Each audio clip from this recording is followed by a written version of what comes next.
आज का पहला पाठ प्रकाशना ग्रंथ अध्याय 11 पद संख्या 19, 12, 1 से 6, 10। सूर्य का वस्त्र ओढ़ी एक महिला और उसके पैरों तले चंद्रमा। स्वर्ग में ईश्वर का मंदिर खुल गया और मंदिर में विधान की मंजूषा दिखाई पड़ी। आकाश में एक महान चिन्ह दिखाई दिया। सूर्य का वस्त्र ओढ़े एक महिला दिखाई पड़ी। उसके पैरों तले चंद्रमा था और उसके सिर पर 12 नक्षत्रों का मुकुट। वह गर्भवती थी और प्रसव वेदना से पीड़ित होकर चिल्लाती थी। तब आकाश में एक अन्य चिन्ह दिखाई पड़ा, लाल रंग का एक बहुत बड़ा पंखदार सांप। उसके 7 सिर थे, 10 सींग थे और हर एक सिर पर एक मुकुट था। उसकी पूंछ ने आकाश के 1/3 तारे बुहार कर पृथ्वी पर फेंक दिए। वह पंखदार सांप प्रसव पीड़ित महिला के सामने खड़ा रहा, जिससे वह नवजात शिशु को निगल जाए। उस महिला ने एक पुत्र प्रसव किया, जो लोह दंड से सब राष्ट्रों पर शासन करेगा।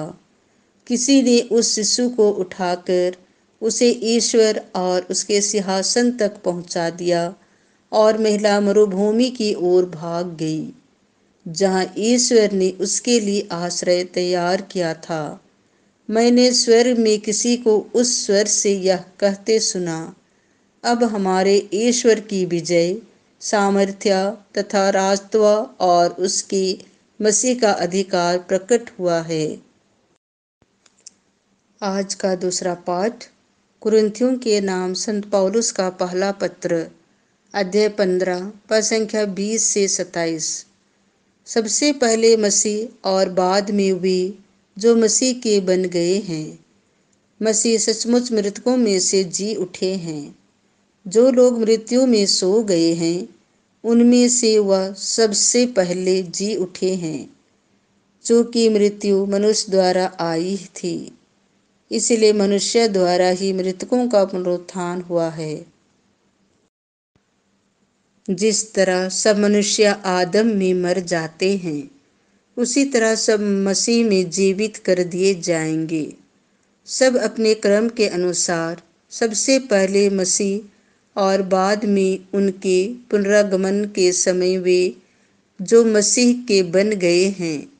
जब मसीह बुराई की सब शक्तियों को नष्ट करने के बाद अपना राज्य पिता परमेश्वर को सौंप देंगे, तब अंत आ जाएगा, क्योंकि वह तब तक राज्य करेंगे जब तक वह अपने सब शत्रुओं को अपने पैरों तले ना डाल दे। तब मरियम बोल उठी, मेरी आत्मा प्रभु का गुणगान करती है। मेरा मन अपने मुक्तिदाता ईश्वर में आनंद मनाता है, क्योंकि उसने अपनी दासी की दीनता पर कृपा दृष्टि की है।